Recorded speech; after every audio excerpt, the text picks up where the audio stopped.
വെളിച്ചെണ്ണയിൽ കറിവേപ്പിലയും കൊച്ചുള്ളിയും ഇടിച്ച മുളകും തേങ്ങാക്കൊത്തും മാത്രം ചേർത്ത് ചിക്കൻ ഉണ്ടാക്കി കഴിച്ചിട്ടുണ്ടോ? ഇല്ലെങ്കിൽ തീർച്ചയായും കഴിക്കണം.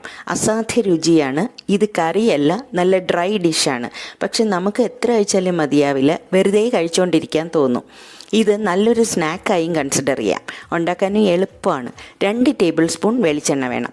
എണ്ണ നന്നായി ചൂടായ ശേഷം കടുക് ചേർത്ത് പൊട്ടുമ്പോൾ 1 സ്പൂൺ വലിയ ജീരകം, അതായത് ഫെനൽ ചേർക്കാം.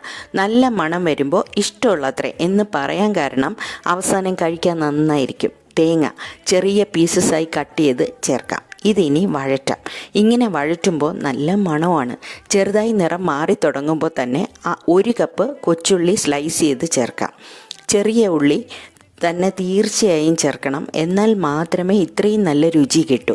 ഇനി ചേർക്കേണ്ടത് കറിവേപ്പിലയാണ്. ഇതെല്ലാം കൂടെ ചേർത്ത് വഴറ്റാം. കൊച്ചുള്ളിയും വെളിച്ചെണ്ണയും കറിവേപ്പിലയും തേങ്ങയും ചേർന്ന് കൊതിപ്പിക്കുന്ന മണമാണ്.